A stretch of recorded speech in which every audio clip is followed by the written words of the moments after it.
Ephesians um, 2:11 through 13. Wherefore remember that once you, the Gentiles, in the flesh, who are called uncircumcised by that which is called circumcision, in the flesh made by hands. So, as Gentiles,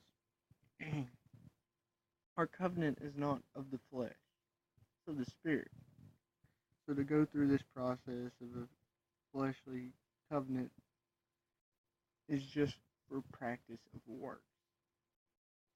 Before the Spirit was given, yes, maybe conversion was because works were by faith, and that was the faith of work. Today, our works are through the Spirit by faith. So it isn't by doing this by our own hands, it's allowing the Spirit to do this for us. And in fact, Titus was circumcised for reasons, but he was Gentile. So Paul isn't saying you shouldn't do it, he's saying it's unnecessary.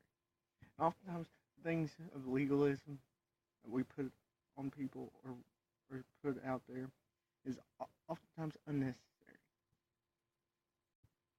Verse 12. That ye were at that time separate from Christ, alienated by the commonwealth of Israel, and strangers from the covenants of the promise, having no hope without God in the world. Okay, so what he's saying is the Gentiles had no promise in God's covenant unless they were circumcised. As Christians today, our promise in God's covenant is through Jesus, not through circumcision. Our hope is in Him.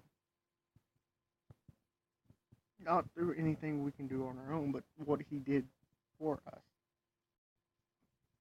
Verse 13.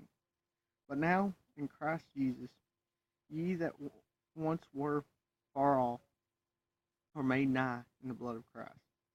So we were distant. The Gentiles were distant from God. They were out of God's plan. But through Christ's redempting blood, we not only can be part of His plan, but become a big part in His plan. We just allow Him to work in us.